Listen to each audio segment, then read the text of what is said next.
ओम अज्ञानं तिमिरान्धस्य ज्ञानञ्जनशलाकया चक्षुर्मिलितं येन तस्मै श्रीगुरुवे नमः।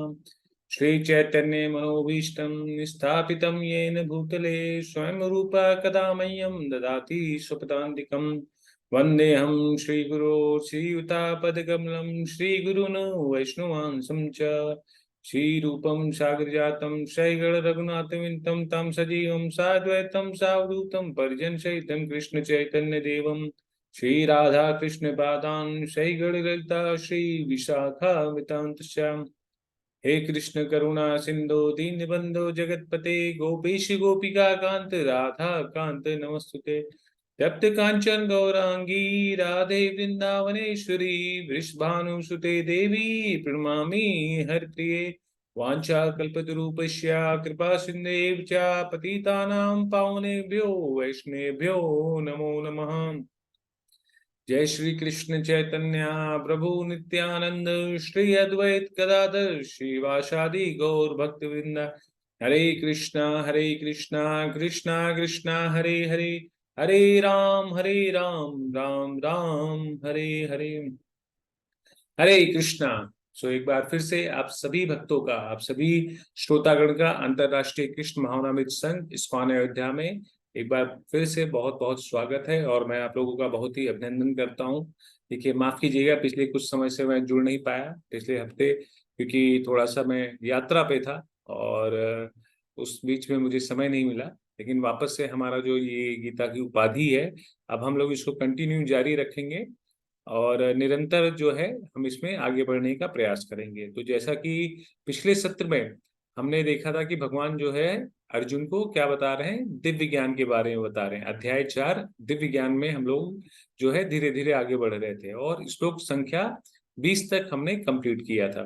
ठीक है, तो श्लोक संख्या 1 से लेके 20 तक अध्याय 4 का हम लोगों ने इसको कंप्लीट किया। अब उसके आगे हम लोग फिर से आगे बढ़ेंगे और जैसा कि भगवान हमको बता रहे थे कि कर्म के बारे में, कौन सा जो कर्म होता है श्रेष्ठ होता है और कौन सा कर्म हमको करना चाहिए। तो कर्म, अकर्म तथा विकर्म, हम सभी ने इन तीनों के बारे में जाना। लेकिन जो श्रेष्ठ कर्म है वो क्या है?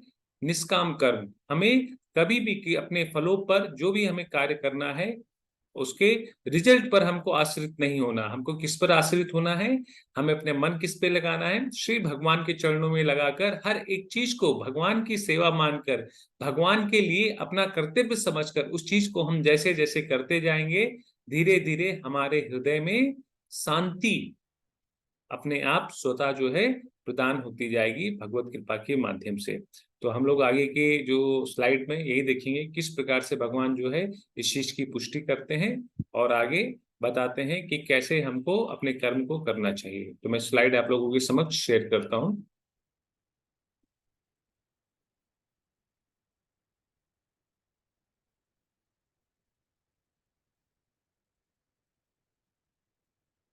तो आप लोग चैट बॉक्स में लिख के बताइएगा भी कि स्क्रीन आप लोगों को सही से दिख रहा है कि नहीं दिख पा रहा है। तो यहाँ पर हम लोग जैसा कि देख रहे हैं ना कि श्लोक नंबर 20 में भगवान ने बताया किस प्रकार से हमें संतृप्त और स्वतंत्र कर्म करने चाहिए। ठीक है,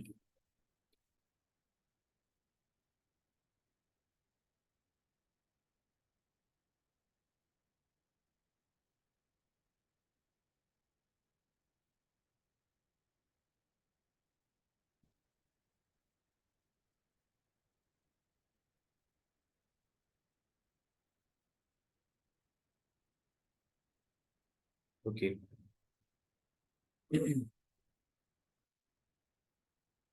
तो श्लोक नंबर 20 तक हो गया था। हम लोग आगे बढ़ेंगे श्लोक नंबर 21 से। तो 21 में भगवान जो है वापस से बता रहे हैं अर्जुन को किस चीज के बारे में, कि कौन से कर्म हमको करने चाहिए।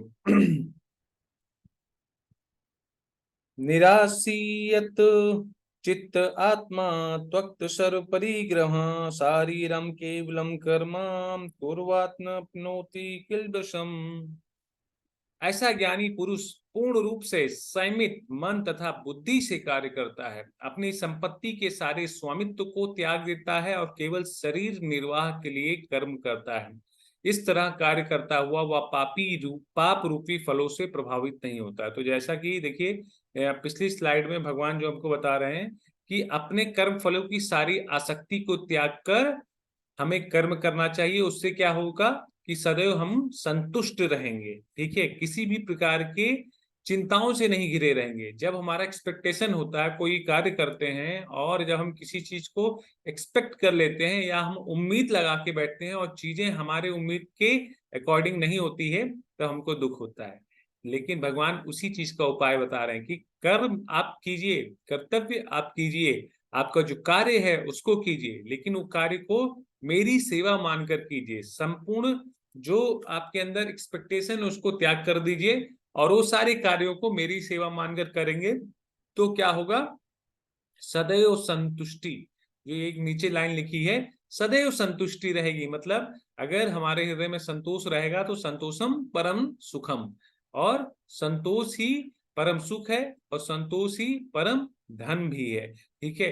तो ये धन जो है हमें, देखिए हमें भौतिक धन जो है कभी भी सुख नहीं दे सकता है, लेकिन आध्यात्मिक जो धन होता है वो क्या होता है, भगवान के नाम से जो ये हमको संतोष प्राप्त होता है, या भगवान के किए गए कार्य से या भगवान की सेवाओं से हमको जो संतुष्टि प्राप्त होती है, जिससे कि हम पीसफुली रह सकते हैं और किसी भी प्रकार की चिंताओं में हमको उलझने की कोई जरूरत ही नहीं है। जब हम चिंता ही नहीं करेंगे तो हम फिर किस प्रकार की दुविधा में पड़ेंगे। सदैव भगवान का चिंतन करेंगे तो ये चिंता हमारे कोई कार्य की ही नहीं है।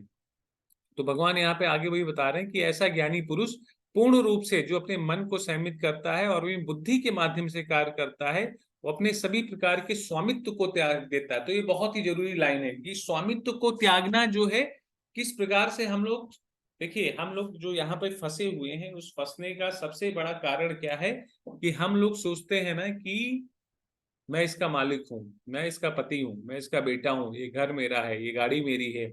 और जब हम अपना अधिकार वहां पर जमाने लग जाते हैं तो हम बंधन में फंस जाते हैं, ठीक है। तो देखिए ये कहने के लिए बहुत ही आसान है, लेकिन प्रैक्टिकल रूप से भगवान हमको बहुत ही सूक्ष्म संदेश समझा रहे हैं कि हमें अपने स्वामित्व को, ये अधिकार जमाने की जो प्रवृत्ति है, हमें उसको त्यागना होगा, ठीक है। ये कोई भी चीज जो हमको मिली है ना, ये केवल केवल भगवत कृपा के माध्यम से मिली है। हमारे कर्मों का ऐसा प्रारब्ध था तो हमको ही मिला है, ठीक है। आज सुख मिला है, कल दुख मिलेगा, फिर सुख आएगा, फिर दुख आएगा, ठीक है। ये सब जो चीज यहाँ पे भौतिक जगत में है वो सब क्षणिक मात्र है, ठीक है। लेकिन यहाँ पर एक चीज अटल सत्य है, दुखालय, ठीक है। यहाँ पे दुख जो है उसकी 100 to 100% गारंटी भगवान ने दे दी है कि ये दुखालय अस्वस्थम, ये जो है दुखों से भरा हुआ घर है। यहाँ पे जो सुख भी आएंगे वो क्षणिक मात्र आएंगे और जो यहाँ पे परमानेंट है वो दुख है। तो लोग बोलते हैं अरे मेरे पास इतना पैसा है, बंगला है, गाड़ी है, मुझे क्या दुख है। तो उनकी जानकारी के हिसाब से उनको शायद पता नहीं है कि उनके जीवन का जो सबसे बड़ा दुख है, जन्म मृत्यु जड़ा व्याधि, उससे बचकर दिखाएं, ठीक है। आपको गर्मी से बचने के लिए एसी का प्रयोग कर लेंगे, बारिश से बचने के लिए छत में आ जाएंगे, लेकिन मृत्यु से बच के कहाँ जाएंगे, बुढ़ापे से बच के कहाँ जाएंगे, रोग से बच के कहाँ जाएंगे, नहीं जा सकते, ठीक है। तो यही हमारे जो जीवन का है असली दुख है। और इस दुख से निकलने के लिए हमें जो अपने सारे कार्य हैं वो भगवान के लिए करने चाहिए, अपने सारे कार्यों को भगवान की सेवाओं मानकर करना चाहिए। जैसे ही हम उनके चरणों में अपने मन को, अपनी बुद्धि को लगा देते हैं, हमारी जो बुद्धि होती है वो शुद्ध हो जाती है। और जब बुद्धि शुद्ध हो जाएगी, जो भी कार्य करेंगे हम भगवान के लिए करेंगे, वो सारे कार्य जो है भगवत सेवा हो जाएंगे। और जब एक बार भगवत सेवा के लिए हमारे कार्य उनकी ओर बढ़ गए ना, तो हम किसी भी प्रकार के जो बंधन है ना उसमें नहीं बंधेंगे। यही भगवान हमको समझा रहे हैं कि हमें जो भी कार्य करना है अपने मन को संयमित करके अपने बुद्धि के माध्यम से कार्य करना है। क्योंकि मन हमारा संयमित हो गया, मन हमारा चिंतन करने लगा भगवान का, तो हमारी जो बुद्धि है वो शुद्ध हो गई, ठीक है। हमारी बुद्धि फिर अच्छे तरीके से कार्य करेगी, फिर किसी भी तरीके से चाहे जो भी है वो गलत कार्य नहीं करेगी। और सबसे बड़ी चीज भगवान यहाँ पे बताते हैं कि हमें क्या त्यागना है, अपने स्वामित्व को त्याग देना है और केवल केवल शरीर निर्वाह के लिए कर्म करना है, ठीक है।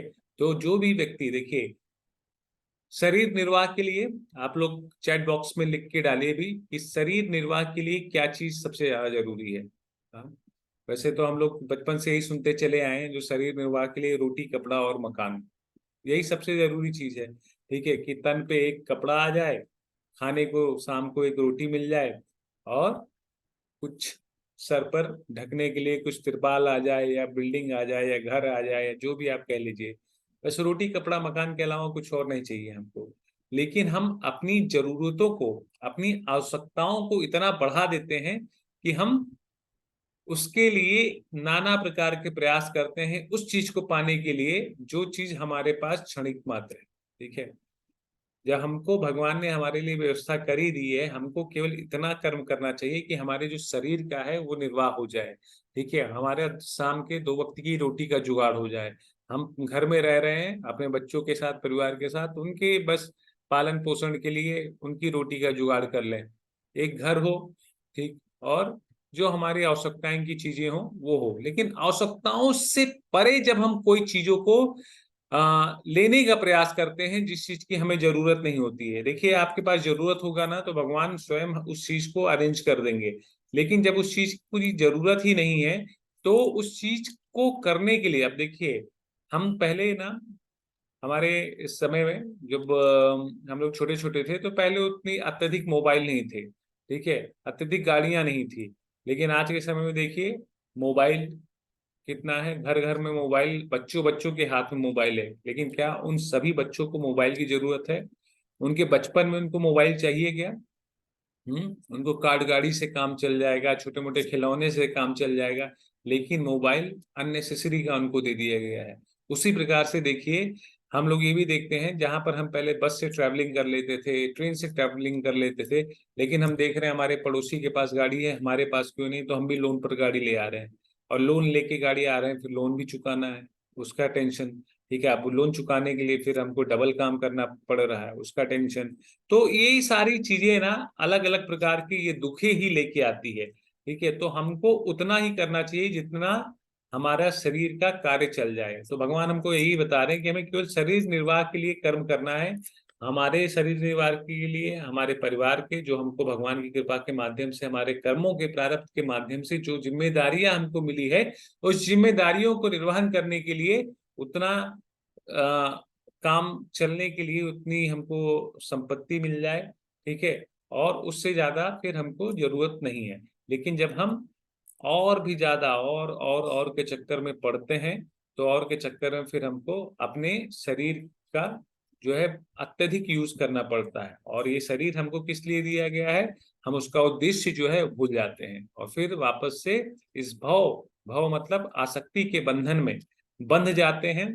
और जब हम स्वामित्व, ऊपर बताया गया ना, जब हम स्वामित्व को नहीं त्याग पाते हैं, तो हम धीरे धीरे आसक्ति के बंधन में बन जाते हैं, और यही हमारी दुखों का सबसे बड़ा कारण होता है। लेकिन जो कोई बुद्धिमान व्यक्ति अपने मन को भगवान के श्री चरणों में लगाता है, अपनी बुद्धि से कार्य करता है, भगवान के हर कार्य को भगवान की सेवा मान के कार्य करता है, वो धीरे धीरे सभी प्रकार के पाप से मुक्त हो जाता है। ठीक है, पाप रूपी फलों से प्रभावित भी नहीं होता है, और उसके जितने भी संचित कर्म भी होते हैं ना, वो भी धीरे धीरे धीरे धीरे भगवान की कृपा से नष्ट हो जाते हैं। और अगर नष्ट भी नहीं होते हैं मान लीजिए, तो उसको उन सभी चीजों से किसी भी प्रकार का जो फर्क है वो नहीं पड़ता है। अगले श्लोक में भगवान बता रहे हैं, यदृच्छा लाभ संतुष्टो द्वंद्वतीतो विमुत्सरा समा सिद्ध वा सिद्धो चाकृतवापि ना निबध्यते। जो स्वतः होने वाले लाभ से संतुष्ट रहता है, जो द्वंद्व से मुक्त है और ईर्ष्या नहीं करता है, जो सफलता तथा असफलता दोनों में स्थिर रहता है, वह कर्म करता हुआ कभी बनता नहीं है। तो ये सबसे महत्वपूर्ण लाइन बताई गई है। इस समझ लीजिए, भगवान जो दिव्य ज्ञान दे रहे हैं, इस दिव्य ज्ञान चैप्टर का एक तरीके से कंक्लूजन है कि, और ये मानव जीवन का एक तरीके से आप समझ लीजिए कि एक सार है। ठीक है, कि जो स्वतः होने वाले लाभ से संतुष्ट रहता है, मतलब उसके जीवन में जो भी कुछ हो रहा है, सुख दुख लाभ हानि, वो उससे संतुष्ट रहेगा। ठीक है, कभी भी शिकायत नहीं करेगा। दूसरी चीज, जो ईर्ष्या तथा द्वेष से मुक्त है। ठीक है, जिसके हृदय में किसी दूसरे जीव के लिए, किसी दूसरे व्यक्ति के लिए, किसी दूसरे राष्ट्र के लिए, किसी दूसरे धर्म के प्रति, किसी दूसरे अनुयायियों के प्रति किसी भी प्रकार की ईर्ष्या नहीं रहती है, ना ही उससे वो किसी प्रकार का भेदभाव करता है कि मैं बहुत बड़ा साधु हूँ, मैं 1 साल से ये ऐसा कर रहा हूँ, या मैं बहुत बड़ा बिजनेसमैन हूँ, ठीक है, या मैं बहुत बड़ा ज्ञानी हूँ, ठीक है, या मेरे पास इतनी धन संपत्ति है, ठीक। और इवन आध्यात्मिक क्षेत्र में भी ईर्ष्याएं बहुत होती हैं कि अरे आज मैंने जो है निराजल व्रत रखा, मैं पिछले 1 महीने से कार्तिक में केवल मात्र रात को ही भोजन लेता हूँ। तो ये सारी जो चीजें हैं कहीं ना कहीं एक तरीके से अहंकार को प्रतीत करती हैं, ठीक है। आप जो भी कुछ करते हैं, आपको कुछ नहीं किसी से बोलने की जरूरत है, क्योंकि गोविंद को सब पता है, ठीक है, आप क्या कर रहे हैं। तो गोविंद को आपका भाव चाहिए, ठीक है, और कुछ नहीं चाहिए। भगवान को, श्री माधव को, मदन मोहन को, हमारे प्यारे श्री कृष्ण को केवल केवल भाव चाहिए होता है। वो हमारे भाव के भूखे रहते हैं कि हम किस प्रकार का भाव रखते हैं उनके प्रति। हम अगर सारे कार्य को करते हुए उन्हीं का चिंतन करते हैं, उन्हीं का गुणगान करते हैं, उन्हीं को सोचते हैं ना, तो वो अत्यंत तृप्त हो जाते हैं और वो हमको खुद गले लगाने के लिए, एम्ब्रेस करने के लिए दौड़ उठते हैं, ठीक है। लेकिन हमको इस चीज के लिए एटलीस्ट प्यासा तो बनना पड़ेगा ना।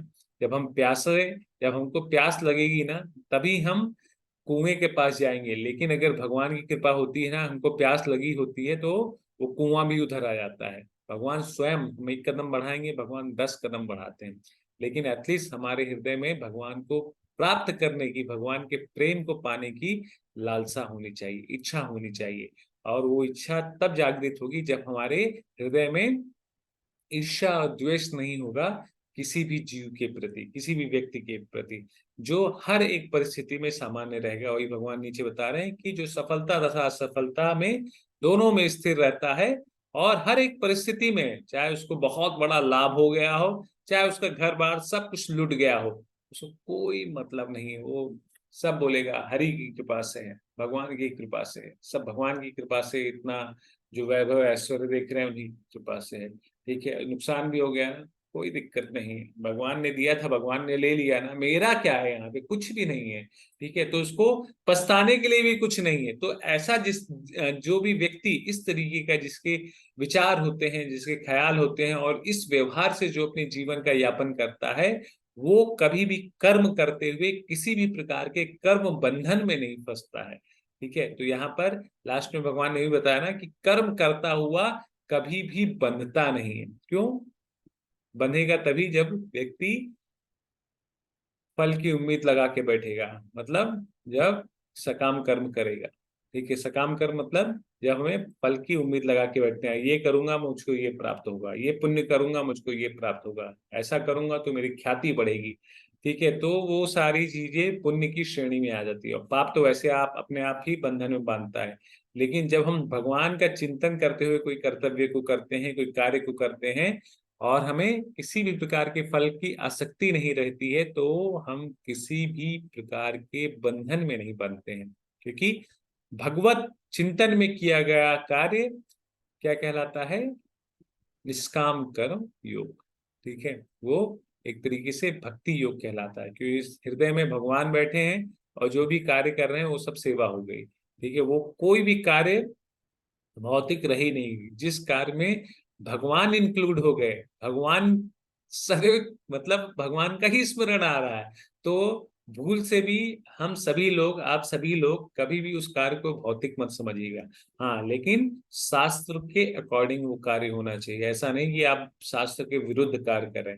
जो शास्त्र में वर्णित कार्य है, उस कार्य को करते हुए हम भगवान का चिंतन करते हैं, तो वो भगवान की सेवा हो जाती है, ठीक है। तो हम सभी लोगों को भगवान की सेवा करनी चाहिए। लोग पूछते हैं अरे भगवान की सेवा कैसे करें? भगवान की सेवा जो होती है, वो भगवान का चिंतन करते हुए शास्त्र के सम्मित, जो शास्त्र हमको निर्देश देते हैं वो कार्य को करें, तो उसी तरीके से भगवान की सेवा होती है, ठीक है। तो अभी भगवान की सेवा करने का बहुत मौका आ रहा है। अभी जन्माष्टमी आ रही है, बलराम जयंती है, प्रभुपाद जी का प्रेजेंस डे है, फिर आगे राधा अष्टमी आएगी। तो इस जन्माष्टमी में आप सभी लोग भाग ले सकते हैं, भगवान को पुष्प अर्पित करके, भगवान को दुग्ध अर्पित करके, दही अर्पित करके, शहद अर्पित करके, उनका अभिषेक करवा के, उनको वस्त्र दान दे के, भगवान के लिए कुछ ज्वेलरी बना के, भगवान के भक्तों के लिए प्रसाद का स्पॉन्सर करके, भगवान के ऐसे असंख्य सेवाएं हैं। देखिए हम लोग जो है कुछ भगवान को नहीं कर सकते हैं, भगवान को दान वान नहीं दे सकते हैं, ठीक है। हम लोग भगवान के लिए, भगवान का जन्मदिन, जैसे हम अपने बच्चों का जन्मदिन मनाते हैं ना, तो हम लोग 5-10 हजार रुपए बहुत आराम से खर्च कर देते हैं। 5 हजार भी नहीं तो 2 हजार रुपए भी खर्च करते हैं, 2 हजार नहीं तो 500 रुपए खर्च करते हैं, 500 नहीं तो 100 रुपए खर्च करते हैं। मैं एक उदाहरण दे रहा हूँ, मतलब 100 रुपए, 500 रुपए, 1000, 2000, कोई 10 हजार, जिसकी जैसी भावना होती है वो उस तरीके से अपने बच्चों के जन्मदिन पर खर्च करता है। लेकिन जो हमारे परम पिता परमेश्वर भगवान श्री कृष्ण है, हाँ, उनका आविर्भाव दिवस जब आता है ना, तो हमें अपना दिल खोल के भगवान की सेवा करनी चाहिए। ठीक है, जितना हम हृदय से भगवान की सेवा करते हैं उतनी ही कृपा हमको प्राप्त होती है। कभी भी हमारे मन में ये ख्याल नहीं आना चाहिए कि ये लोग पैसे के लिए करते हैं या ऐसा करते हैं। देखिए पैसा कोई मायने नहीं है, जहां पर भगवान है वहां पे लक्ष्मी स्वरूपा अपने आप में प्रकट है। भगवान की सेवा कभी भी नहीं रुकती है, किस कोई कोई उसमें चाहे सहयोग करे या ना करे, लेकिन जो कोई उसमें सहयोग करता है तो भगवान की कृपा के माध्यम से भगवान उस चीज को उसका निमित्त बना देते हैं। तो सोचिए, भगवान की कृपा के माध्यम से उसको ये सेवा मिलती है, तो जो कृपा प्राप्त करना चाहता है वही उसको ये कृपा मिल सकती है। देखिए बारिश होती है ना, या सूरज की किरणें निकलती हैं, प्रतिदिन निकलती हैं, लेकिन सूरज की किरणें अगर आप कमरे में बंद रह के, दरवाजा बंद करके बैठे हुए हैं, खिड़की बंद करके, और बोलेंगे बाहर अंधेरा है, ठीक है, तो आपको अंधेरा आपके कमरे के लिए, लेकिन जितने लोग बाहर चल रहे हैं उन सभी को सूरज की रोशनी प्राप्त हो रही है। तो इसीलिए भगवान की कृपा जो है वो सब पे बट रही है। कौन लेता है वो हमारे आपके ऊपर डिपेंड करता है। तो इसी प्रकार से भगवान की जो सेवा होती है वो भगवान की कृपा है। ये भगवत गीता का ज्ञान, श्रीमद् भागवतम का ज्ञान, ये जो समझने का जो मौका होता है ना कि हम भगवान की सेवा कैसे कर सकें, परम सत्य और परम लक्ष्य। परम लक्ष्य की प्राप्ति कृष्ण प्रेम, और कृष्ण प्रेम को प्राप्त करने के लिए किसी से प्रेम करना है तो उसकी सेवा करना बहुत ही जरूरी होता है। तो हमें सारे कार्य भगवान के लिए करने चाहिए। तो आप सभी लोग बढ़ चढ़ के जन्माष्टमी में जो है सेवा में सहयोग कीजिए, सहयोग लीजिए, और जितने ज्यादा से ज्यादा लोग हैं उनको भी कनेक्ट कीजिए भगवान की इस सेवा में, तो जिससे उनको भी भगवान की कृपा को प्राप्त कर सके। तो यही बोल रहे हैं भगवान की जो भी ऐसा व्यक्ति जो हर एक परिस्थिति में समान रहता है, किसी से ईर्ष्या द्वेष नहीं करता है, और सारे कार्यों को मुझ पर अर्पित करके करता है, तो किसी भी प्रकार के कर्म बंधन में नहीं बंधता है। ठीक है। श्लोक नंबर 23 में भगवान बता रहे हैं, गत्संगस्य मुक्तस्य ज्ञानावस्थित चेतसा यज्ञयाचरत कर्मा समग्रम प्रविलीते। जो पुरुष प्रकृति के गुणों के प्रति अनासक्त है और जो दिव्य ज्ञान में पूर्णतया स्थित है, उसके सारे कर्म ब्रह्म में लीन हो जाते हैं। तो यहाँ पर उसी चीज की चर्चा फिर से भगवान बता रहे हैं कि जो पुरुष प्रकृति के गुणों के प्रति अनासक्त, मतलब वो गुणों में अपने आप को अधीन नहीं किया हुआ है, सतो रज तामसिक गुणों के आधार पर कार्य न करके वो कौन सा कार्य कर रहा है, भगवान की सेवा कर रहा है।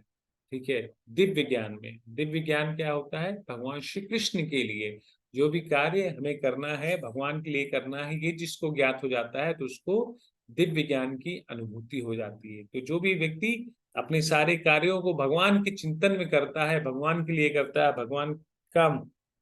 भगवान की सेवा का कर्तव्य मानकर उस कार्यों का वहन करता है, तो वह धीरे धीरे स्वतः जो है ब्रह्मलीन हो जाता है। ब्रह्मलीन मतलब, ब्रह्म मतलब परम पुरुषोत्तम भगवान श्री कृष्ण को बताया गया, लीन मतलब सदैव उनके सानिध्य को प्राप्त कर लेता है। तो यहाँ पर हमारे जो आचार्य हैं वो भी बता रहे हैं कि पूर्ण रूपेण कृष्ण भावना भवित, श्रील प्रभुपाद जी बता रहे हैं कि व्यक्ति जब कृष्ण भावना भवित होता है तो वो समस्त प्रकार के द्वंद्वों से, ईर्ष्याओं से, द्वेष से मुक्त हो जाता है, और भौतिक गुणों के कलमश से भी मुक्त हो जाता है। वह इसलिए मुक्त हो जाता है क्योंकि वह भगवान श्री कृष्ण के साथ अपने संबंध की स्वाभाविक स्थिति को जान जाता है या जानता है। फलस्वरूप उसका जो चित्त है वो भगवान में लग जाता है, और उसकी चेतना जो है कृष्ण भावनामृत में बदल जाती है। ठीक है, तो वो किसी भी परिस्थिति में फिर विचलित नहीं होता है। अतः वो जो भी कुछ करता है वह आदि विष्णु या कृष्ण के लिए होता है। उसका सारा कर्म यज्ञ रूप होता है, क्योंकि यज्ञ का उद्देश्य है परम पुरुषोत्तम भगवान श्री कृष्ण को प्रसन्न करना, और ऐसे यज्ञ में कर्म का फल निश्चय ही ब्रह्म में विलीन हो जाता है, और मनुष्य को कोई भौतिक फल जो है, भौतिक कर्म बंधन नहीं भोगना पड़ता है। तो वही चीज यहाँ पर आचार्य हमारे श्रील प्रभुपाद जी समझा रहे हैं। ब्रह्म अर्पणम ब्रह्म, ब्रह्म अर्पणम ब्रह्म हवि, ब्रह्म अग्रो ब्रह्मण हुतम, ब्राह्मो तेन गंतव्यम ब्रह्म कर्म समाधिना। जो व्यक्ति कृष्ण भावनामृत में पूर्णतया लीन रहता है, उसे अपने आध्यात्मिक कर्मों के योगदान के कारण अवश्य ही भगवत धाम की प्राप्ति होती है, क्योंकि उसमें हवन आध्यात्मिक होता है और हवि भी आध्यात्मिक होती है। तो यहाँ पर भगवान जो है इस चीज की घोषणा भी कर दे रहे हैं कि जो भी व्यक्ति पूर्णतया कृष्ण भावना में लीन हुआ, कृष्ण भावनामृत मतलब सदैव भगवान के चिंतन में रहकर जो भी कार्य करता है, या जो भी यज्ञ, मतलब यहाँ पर बताया गया है कि यज्ञ मतलब कर्म को करना, ठीक है, और अपने आध्यात्मिक कर्मों के योगदान के कारण वो अवश्य भगवत धाम की प्राप्ति करता है। तो जो भी पहली चीज हमें ये समझना चाहिए, हम भौतिक जगत में भी जो कार्य भगवान के लिए करते हैं वो आध्यात्मिक कार्य बन जाते हैं। क्यों बन जाते हैं आध्यात्मिक कार्य? क्योंकि भगवान की ही एक ऐसी सेवा है जो हमको किसी भी प्रकार के बंधन में नहीं बांधती है। बंधन मतलब नो बाउंडेशन, ठीक है, मतलब फ्री, स्वतंत्र। आप स्वतंत्र पहले से ही हो गए जब भगवान के लिए सेवा करना शुरू कर दिए। ना तो वो सकाम कर्म में आया, ना ही विकर्म में आया, ठीक है, और वो जो सारे जो कार्य हो गए वो भगवान के चिंतन में किए गए कार्य हो गए, भगवान की सेवा के लिए किए गए कार्य हो गए। और आध्यात्मिक जगत में क्या होता है?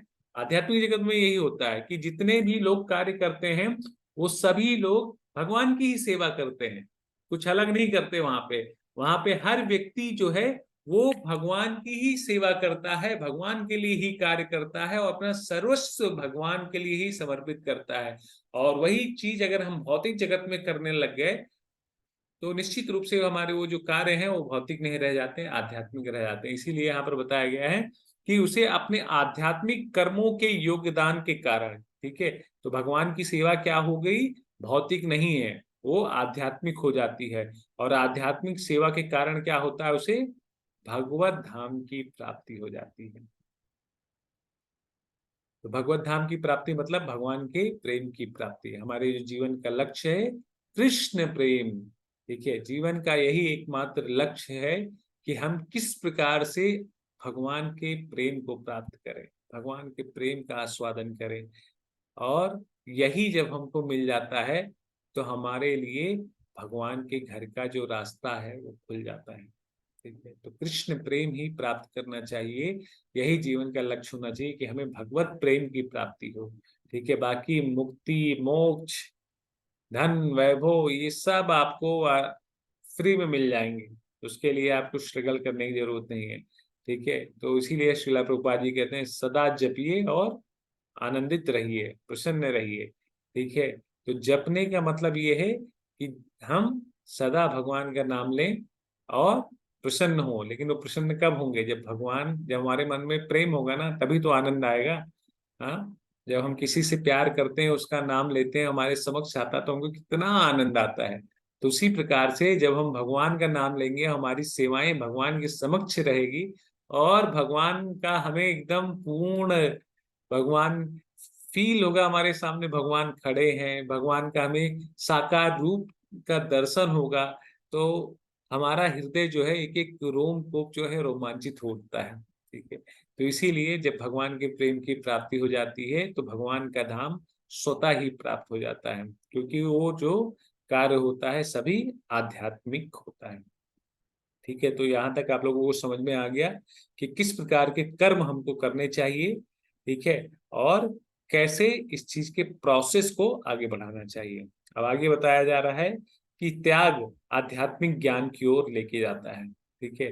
तो हम सभी लोग जो लोग मॉर्निंग में भागवतम पढ़ रहे हैं, तो भागवतम में सबसे पहले क्या होता है, हम लोग उसमें सीखते हैं, भागवतम में हर एक चीज हमको प्राप्त होती है कि भक्ति भी प्राप्त होगी, ज्ञान भी प्राप्त होगा, वैराग्य भी आएगा और त्याग भी आएगा। तो ये त्याग की भावना जिसके अंदर होती है वही आध्यात्मिक प्रगति कर सकता है। ठीक है, त्याग मतलब बहुत चीजों से त्याग यहाँ पर है कि सबसे पहले हमारे हृदय में त्याग की भावना होनी चाहिए। ठीक है, हमें त्याग मतलब आसक्ति का त्याग होना चाहिए। जब हम आसक्तियों को छोड़ते हैं ना, तो वही हमारे त्याग का जो सर्वस्व उदाहरण होता है।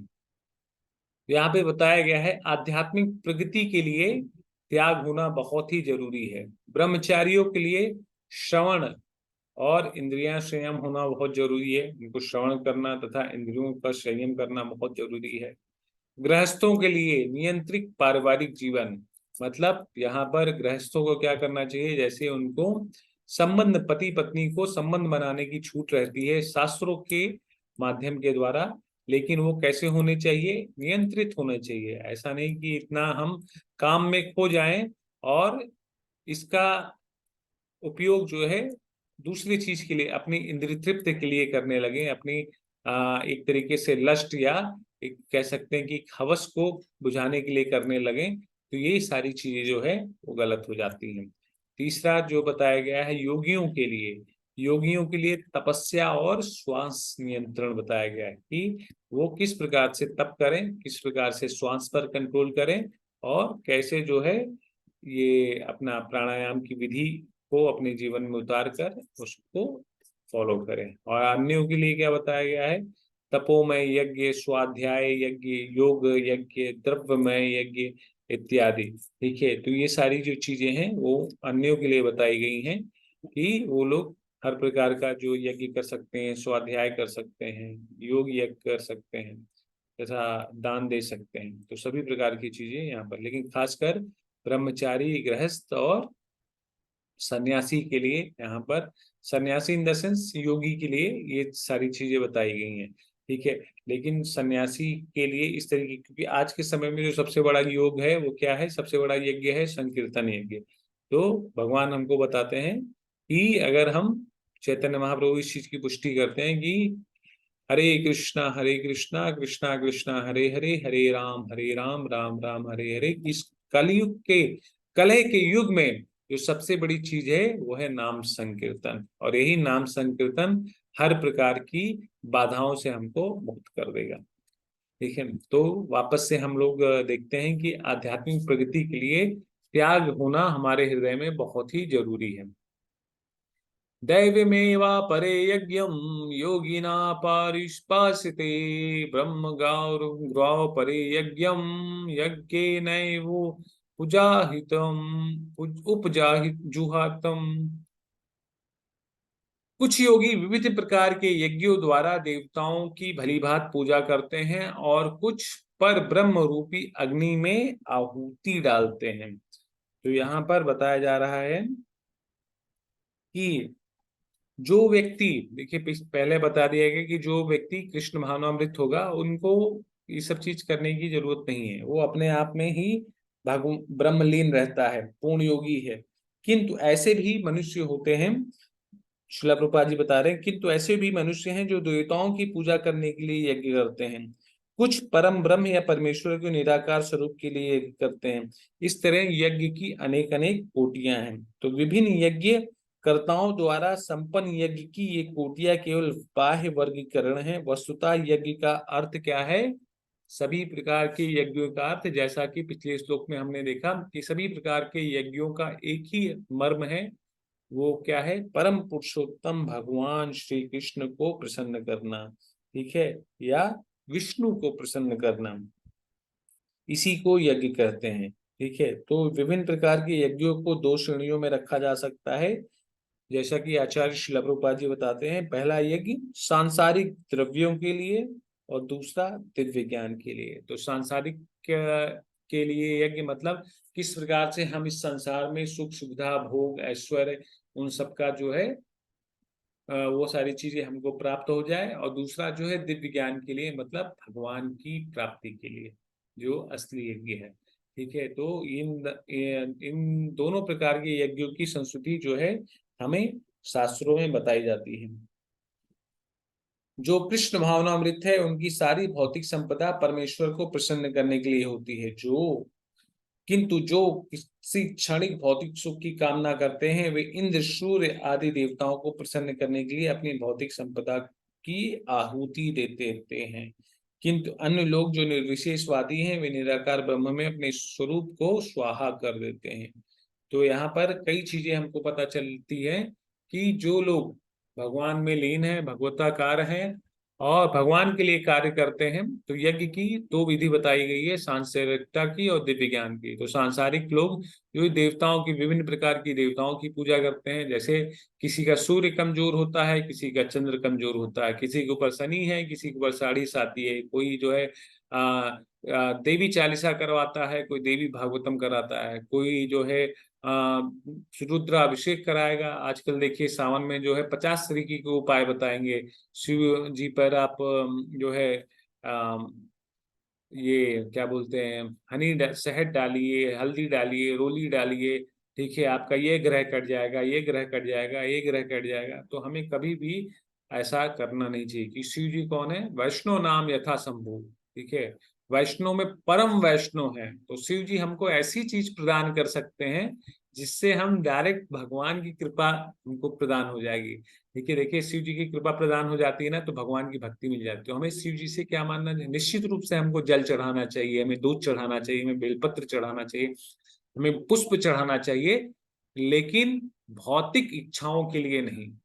हमें जो है भगवान की कृपा, भगवान की भक्ति को पाने के लिए हमें जितने भी देवी देवताएं हैं इनकी मदद लेनी चाहिए, क्योंकि ये सारे देवी देवता एक तरीके से भगवान के महान भक्त हैं। सभी लोग भगवान के भक्त हैं, क्योंकि भगवान के द्वारा ये सब नियुक्त किए गए अधिकारी हैं जो कि अपनी अपनी सेवा सेवा कर रहे हैं भगवान को प्रसन्न करने के लिए। तो कभी भी हमको इनका अनादर नहीं करना चाहिए। जो शास्त्र में वर्णित है हमको वो कार्य करना चाहिए। लेकिन अब भौतिक सुख सुविधा के लिए इतने हम उस पर जो है हल्दी चढ़ाएं या कुछ अलग अलग प्रकार की जो उपाय करते हैं वो सही नहीं है। वो केवल और केवल आप क्षणिक मात्र के लिए कर रहे हैं। शिव जी, जब आप शिव जी का नाम लेते हुए या मंत्र पढ़ते हुए फिर भगवान को प्रसन्न करने के लिए वो करते हैं ना, तो शिव जी बहुत आनंदित होते हैं। अरे वाह, ठीक है, कोई तो आया जो भगवान की भक्ति की कृपा मांगता है। शिव जी खुद उसको जो है भगवान की भक्ति प्राप्त करने के लिए असीम शक्ति देते हैं। और ये सभी चीजें जो है वैष्णव के संग से ही प्राप्त होती हैं। तो ऐसे बहुत से वैष्णव हैं, हम लोग वृंदावन में भी देखते हैं कि जो लोग काशी में जीवन भर रहते हैं, लेकिन भगवान की कृपा हो जाती है, वो वृंदावन पहुंच जाते हैं, वो अयोध्या धाम आ जाते हैं। ठीक है, क्यों? क्योंकि उन पर साक्षात महादेव की कृपा हो गई। तो ऐसे जो है सूर्य देव हैं, दुर्गा देवी जी हैं, ठीक है, तो उन सभी लोगों से, इन लोगों के पास ऐसी शक्ति है कि उस शक्ति से हमको, उस शक्ति से देखिए, जरूरी क्या है ना कि जब कोई बड़ा आदमी है ना, तो बड़े आदमी से हमें उनके सामने छोटी मोटी चीजें नहीं मांगनी चाहिए। बड़े आदमी से हमसे बड़ी चीजें मांगनी चाहिए। ठीक है, भगवान से हमें जो भगवान के भक्त लोग हैं वो सीधे हमें भगवान से मिला सकते हैं। ठीक है, जितने भी देवी देवताएं हैं ये सब लोग भगवान के द्वारा नियुक्त किए गए अधिकारी हैं। ठीक, और ये सभी लोग हमको भगवान से मिलाने की इन लोगों के पास शक्ति रहती है। तो ये अगर कृपा करेंगे ना, तो हम सबके अंदर जोश भी आएगा, हमारा शरीर भी सही रहेगा, हम एकदम उत्साहित रहेंगे, भगवान की प्रेम को प्राप्त करने के लिए ललायित रहेंगे, एकदम ऊर्जा से तन्मूल रहेंगे। तो ये सारी जो कृपा, ये देखते हैं ना कि हर एक चीज हमारे शरीर में जो ऊर्जा का प्रवाह है वो सूर्य के द्वारा है, जो शीतलता का प्रवाह है वो चंद्रमा के द्वारा है। ठीक है, ये पूरा जो बहिरंगा शक्ति है वो दुर्गा देवी के कंट्रोल में है। तो इन सब से जब हम प्रार्थना करते हैं भगवान की भक्ति करने के लिए और इनकी कृपा होती है, तब हमें और भी आसानी से भगवान की कृपा प्राप्त हो जाती है। तो इसीलिए बताया गया है कि अलग अलग प्रकार के जो यज्ञ होते हैं, अलग अलग प्रकार की आहुति लोग उसमें डालते हैं। इनमें से कुछ विशुद्ध ब्रह्मचारी श्रवण आदि क्रियाएं तथा इंद्रियों को मन के नियंत्रण रूपी अग्नि में स्वाहा कर देते हैं। दूसरे लोग नियमित गृहस्थ इंद्रिय विषयों को इंद्रियों की अग्नि में स्वाहा कर देते हैं। तो यहाँ पर बताया गया है कि किस प्रकार से भगवान का साक्षात्कार करना चाहिए। जैसे कोई ब्रह्मचारी है तो उसको भगवान के नाम का कीर्तन श्रवण आदि करना चाहिए, अपने इंद्रियों को संयम में रखना चाहिए, अपनी दृष्टि को संयम में रखना चाहिए, अपनी जीवा को संयम में रखना चाहिए, अपने उदर को संयम में रखना चाहिए। हर एक चीज जो उसका संयमित रूप से सुचारू रूप से उसको चलाना चाहिए, क्योंकि वो ब्रह्मचर्य जीवन को जी रहा है। ठीक है, इसीलिए ब्रह्मचर्य का जो जीवन होता है वो बहुत ही कठिन इसलिए बोला जाता है क्योंकि वो साधना के पथ पर है, वो विरक्ति के मार्ग पर है, और विरक्ति में ये सारी चीजें जो है वो बिल्कुल ही नहीं चाहिए। उनको धन से कोई मतलब नहीं है, उनको स्त्री से कोई मतलब नहीं है, वो स्त्री पुरुष में किसी भी प्रकार का भेदभाव भी नहीं करेंगे। ठीक है, तो ये सारी जो चीजें विरक्ति, जब विरक्ति के मार्ग में व्यक्ति बढ़ता है ना, तो संभाव हर एक परिस्थिति में संभाव हो जाएगा, हर एक जीव को एक ही दृष्टि से देखेगा, जो मिला वो भगवान को प्राप्त कर लिया, और ज्यादा से ज्यादा जो समय है भगवान के नाम का कीर्तन में, भगवान के नाम में श्रवण में, शास्त्रों का अध्ययन में व्यतीत करेगा। वहीं पर जो गृहस्थ लोग हैं, जो आदर्श गृहस्थ हैं, वो क्या करते हैं, वो जो नियमित मतलब जो संतान उत्पत्ति के लिए हमें संबंध बनाने की छूट दी गई है। देखिए, गृहस्थ में जो हमको संबंध बनाने के लिए स्त्री पुरुष को जो मेल की सुविधा दी गई है, वो केवल केवल एक ही चीज के लिए दिया गया है कि हम उससे संतान की उत्पत्ति करें। ठीक है, हमारे गृहस्थ के कंधे पर बहुत बड़ी जिम्मेदारी होती है। ठीक है, जिम्मेदारी क्या है, एक समाज की जिम्मेदारी होती है, एक आदर्श गृहस्थ आश्रम। अर्जुन क्यों भगवान से ये बोल रहा था कि उसकी कुल संगर की व्यवस्था जो है वो गड़बड़ हो जाएगी। ठीक है, वो इसीलिए बोल रहा था कि गृहस्थ होने के नाते उसको पता है कि एक गृहस्थ का कितना बड़ा कर्तव्य होता है समाज को सुचारू रूप से आगे ले जाने के लिए। ठीक है, तो गृहस्थ मतलब अगर वो अपने जो चीजों को समझता है, शास्त्रों के अकॉर्डिंग कार्य करता है, अगर संबंध बना भी रहा है तो वो पुत्र प्राप्ति या पुत्री या संतान प्राप्ति के लिए वो संबंध बनाते हैं। और जब पुत्र उनको संतान की प्राप्ति होती है तो वो भगवत रास्ते पर उनको लेके आते हैं। ठीक है, तो सोचिए हर एक घर में घर वाले सब सेंटर में भगवान को रखे हैं, और जो संतान भी आ रही है वो भी भगवत कार्य में लगी हुई है, तो पूरा का पूरा समाज अपने आप में सुधर जाएगा। तो इसीलिए बता रहे हैं कि हम सुधरेंगे तो समाज सुधरेगा, समाज सुधरेगा तो देश सुधरेगा। तो सबसे पहले जो सुधरने की शुरुआत होनी चाहिए वो कहाँ से होनी चाहिए, वो हमसे शुरू होनी चाहिए।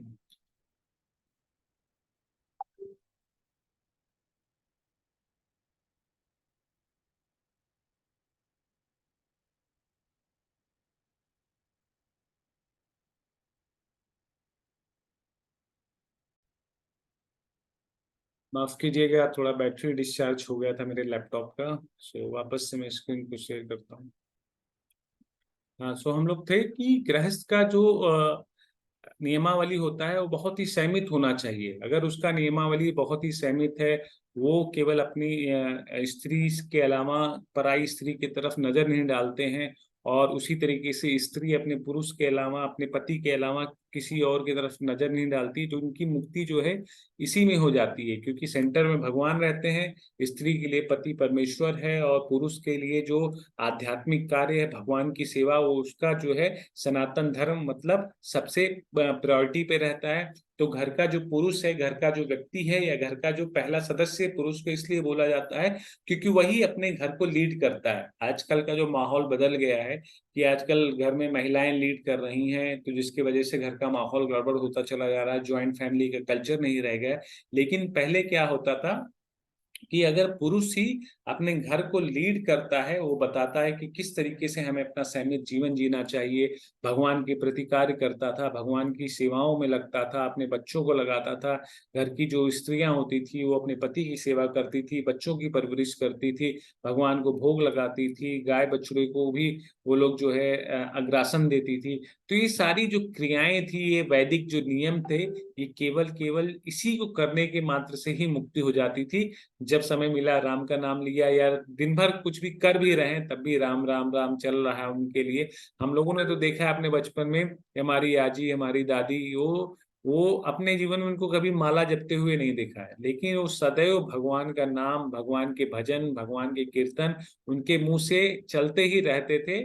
और जिस तरीके से उन लोगों ने अपना शरीर छोड़ा ना, तो वो ऐसा शरीर केवल जो बहुत बड़े भगवान के भक्त होते हैं वही छोड़ सकते हैं अपनी इच्छा के हिसाब से। तो यहाँ पर यही समझने के लिए भगवान हमको बता रहे हैं कि हर लोगों का अपना अपना एक नियम होता है। ब्रह्मचारी का नियम क्या होता है, गृहस्थ का नियम क्या होता है, और उसी प्रकार से योगियों के नियम के बारे में भगवान जो है वो भी बता रहे हैं हमें आगे कि किस प्रकार से योगी जो है क्या करता है।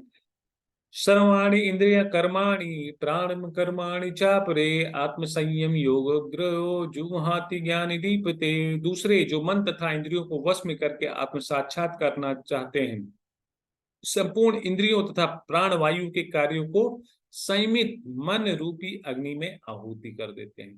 तो जो योगी जन होते हैं वो क्या करते हैं, अपने मन को कंट्रोल करके अपने इंद्रियों को वश में रख के योग की विधि के द्वारा, ध्यान की विधि के द्वारा अपने चक्र को जागृत करके धीरे धीरे धीरे धीरे करके अपने आप को भगवान में समाहित कर लेते हैं। ठीक है, तो मन के द्वारा वो भगवत प्रेम को प्राप्त करने की या भगवान में तल्लीन होने की, भगवान में लीन होना चाहते हैं। ठीक है, आगे बताया जा रहा है, कठोर व्रत अंगीकार करके कुछ लोग अपनी संपत्ति का त्याग करके, कुछ कठिन तपस्या द्वारा, कुछ अष्टांग योग पद्धति के अभ्यास द्वारा अथवा दिव्य ज्ञान में उन्नति करने के लिए वेदों के अध्ययन द्वारा प्रबुद्ध बनते हैं। तो यहाँ पर वापस से बताया जा रहा है, श्रील प्रभुपाद जी भी इस चीज के बारे में बता रहे हैं कि अलग अलग तरीके के लोग अलग अलग विधि के द्वारा, ठीक है, यज्ञों के कई वर्ग किए गए हैं और बहुत से लोग विविध प्रकार के यज्ञ करते हैं। कोई दान पुण्य करता है भगवान की सेवा के लिए,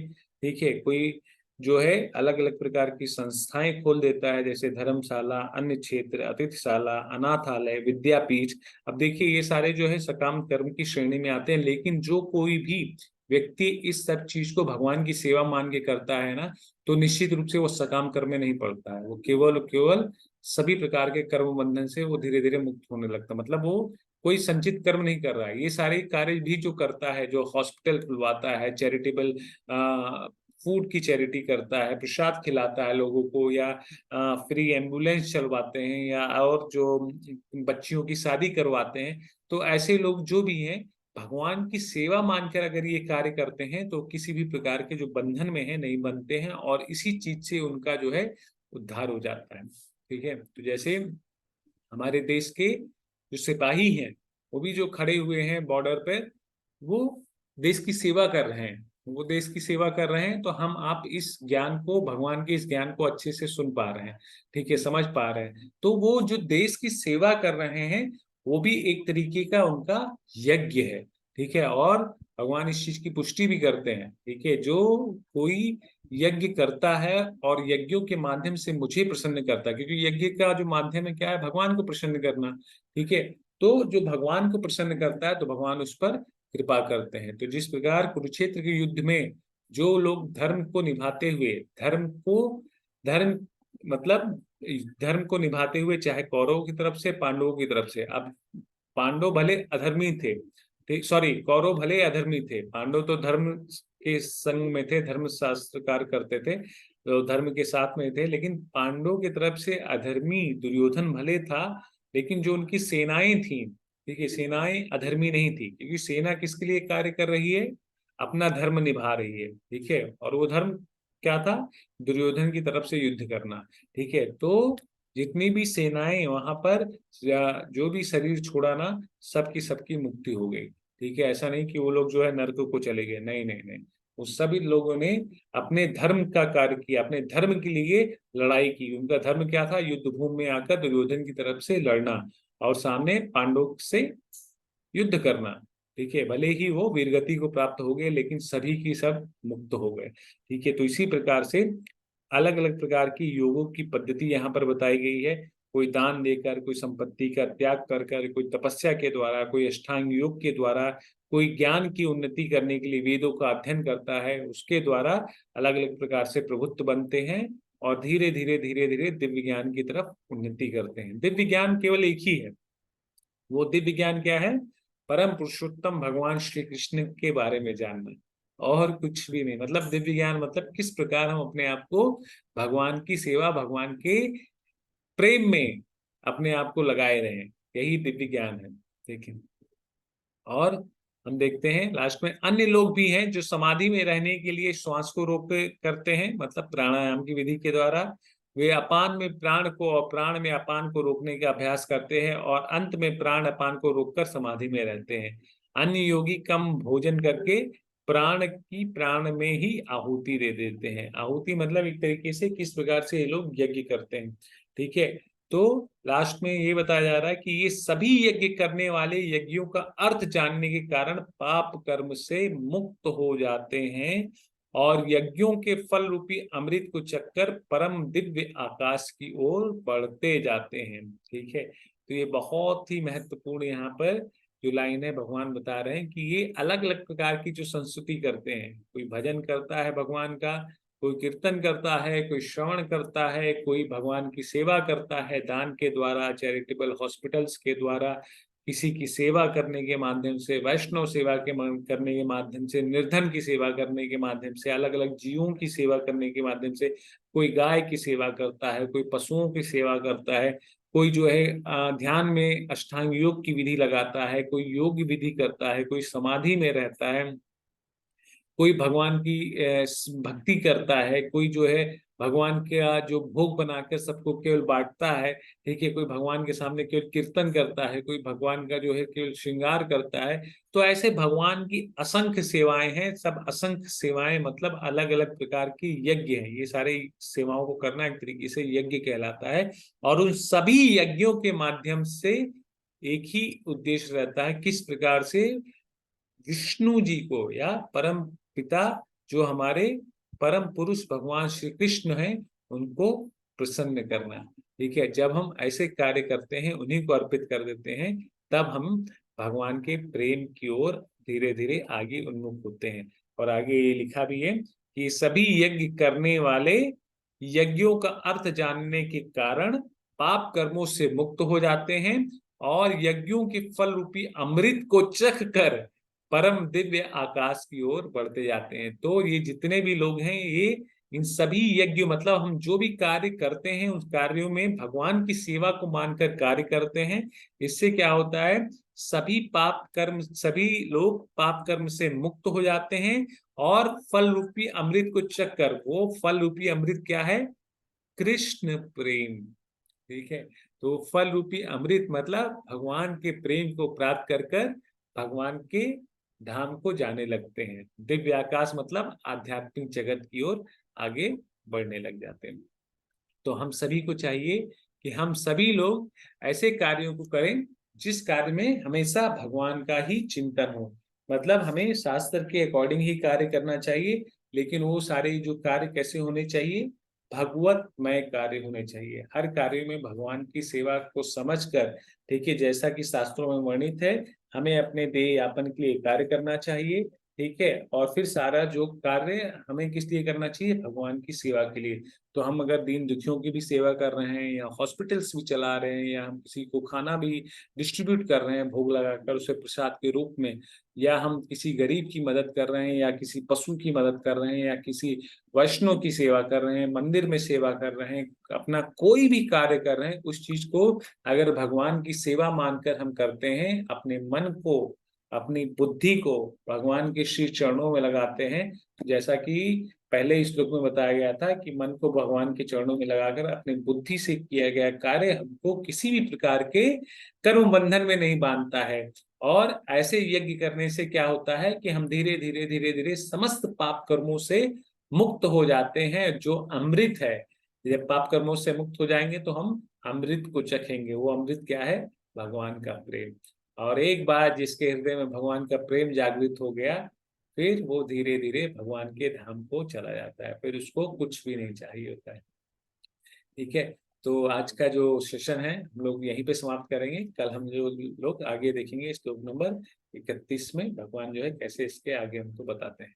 ठीक है। तो आप लोगों से निवेदन है, आप सभी लोग सुबह मॉर्निंग का जो भागवतम सेशन है उसको ज्वाइन कीजिए। ठीक है, तो हमारा धीरे धीरे भक्ति का जो मार्ग है और भी उन्मुख होता रहेगा। हमारी सेवाएं जो हैं, भगवान उससे धीरे धीरे प्रसन्न भी होंगे, हम पर कृपा करेंगे। अपने बच्चों को संडे का जो लॉकुस क्लास है उसमें जोड़िए, ठीक है, साथ के साथ और भी बच्चों को जोड़िए। हाँ, एटलीस्ट हम लोग टारगेट बनाएं कि हम दो दो बच्चों को जोड़ेंगे और उनको बोलें कि वो भी दो दो बच्चे को जोड़े। ठीक है, तो धीरे धीरे ना हमारा, देखिए, हम किसी एक को भी भगवान से कनेक्ट करने का अगर प्रयास करते हैं ना, तो हम पर भगवान की कृपा हो जाती है, हमारा जो जीवन है वो सफल हो जाता है। तो हम सभी को चाहिए कि हम सब भगवान के लिए कार्य करें और सभी को भगवान से जोड़ने। हमारी इतनी सामर्थ्य है कहाँ, लेकिन हमारे पास जो गुरु महाराज का आदेश है, गुरु महाराज का आदेश ही हमारी शक्ति है। हमारी हमारी जो सबसे बड़ी ताकत जो है वो हमारे गुरु का आदेश है। और गुरु का जब आदेश प्राप्त होता है ना, तो कूद जाना चाहिए कुछ भी कार्य करने के लिए जो हमको गुरु बताते हैं। तो हम अपने गुरु के लिए जो भी कार्य करते हैं उनकी प्रसन्नता के कारण, क्योंकि गुरु ही हैं जो गौरांग से मिलाएंगे। ठीक है, मतलब भगवान से मिलने के लिए वैष्णव का होना बहुत जरूरी है, आचार्यों का होना बहुत ही जरूरी है। लब मात्र साधु संग सर्व सिद्धि हो। क्षण भर का भी साधु संग हमें जीवन की परम सिद्धि को दिला देता है। ठीक है, और आप लोगों के लिए एक सूचना ये भी है, दिसंबर में हम लोग एक यात्रा निकाल रहे हैं जिसमें देवशेखर प्रभु जी भी रहेंगे। और देवशेखर प्रभु के माध्यम से हम लोग धाम की महिमा को सुनेंगे। ठीक है, तो वो यात्रा जो है 16 दिसंबर से स्टार्ट होगा, बनारस से, वाराणसी से यात्रा स्टार्ट होगी। सो 2 रात हम लोग बनारस में रहेंगे, फिर इसके बाद हम आएंगे श्री धाम अयोध्या में, जहाँ पर हम श्री राम मंदिर को बनता हुआ, जो उसका कहते हैं ना कंस्ट्रक्शन साइट, प्री ओपनिंग मतलब हम लोग भगवान के बनते हुए मंदिर का दर्शन भी कर सकते हैं, भगवान के सुंदर विग्रह का दर्शन कर सकते हैं। यहाँ पर कनक महल जो भगवान का निज महल है उसका दर्शन कर सकते हैं। ठीक है, तो सबसे पहले काशी में वैष्णो की कृपा लेनी है, वैष्णो नाम यथा संभव। तो काशी जो में काशी विश्वनाथ जी के दर्शन करेंगे, गंगा आरती करेंगे, वहां पर सभी घाटों का दर्शन करेंगे नाव से। और फिर इसके बाद अयोध्या में आएंगे, अयोध्या में सभी मंदिर का दर्शन करेंगे, सरयू स्नान करेंगे, सरयू के महात्म को जानेंगे। ठीक है, फिर इसके बाद प्रयाग में चलकर संगम स्नान करेंगे, संगम का दर्शन करेंगे। ठीक है, तो ये सारी चीजें जो है ये यात्रा में समाहित है। 16 से 20 दिसंबर में 16 से 20 दिसंबर तक ये यात्रा रहेगी। बनारस जो है वो चेक इन स्टेशन, आप सभी को बनारस पहुंचना पड़ेगा। और आप जो वापसी का टिकट है वापस से आप बनारस से भी करा सकते हैं, प्रयागराज से भी करा सकते हैं। तो वहां पे आप लोग जुड़ सकते हैं। तो रजिस्ट्रेशन जो है आज से खुल गया है। अभी ये रजिस्ट्रेशन कंटिन्यू चलेगा नवंबर तक, और इसमें बहुत ही लिमिटेड सीट है, क्योंकि ज्यादा हम लोग उसमें भीड़ नहीं लेके चलेंगे। जितने लोग आएंगे उनके लिए शुद्ध सात्विक भगवान का प्रसाद रहेगा, बस के माध्यम से ट्रैवलिंग रहेगी। और सबसे जरूरी चीज है कि भगवत कथा है और धाम महिमा है, श्रीमान देवशेखर प्रभु जी के माध्यम से हम लोग सुनेंगे। ठीक है, और मैं भी आप लोगों के साथ ही वहीं पे रहूंगा यात्रा में। ठीक है, तो अगर आप लोग जल्दी कीजिए, जिन जिनको यात्रा में आना है तो आप लोग रजिस्ट्रेशन करा सकते हैं। रजिस्ट्रेशन खुल गया है और ये नवंबर तक ये रजिस्ट्रेशन खुला रहेगा। ठीक है, तो वापस से हम कल मिलेंगे और कल अध्याय 4 का हम देखेंगे, श्लोक नंबर 31 से श्लोक नंबर 42 तक के श्लोकों में। ठीक है, इसी के साथ मैं अपनी वाणी को विराम देता हूँ। और ये भी आप लोगों को बताना चाहता हूँ, जो भी लोग जन्माष्टमी में सेवा करना चाहते हैं तो सेवा लिस्ट, सेवा सूची भेज दी गई है ग्रुप पे, वापस से भेज दी जाएगी। तो आप लोग सेवा में जुड़कर भगवान की कृपा को प्राप्त कर सकते हैं।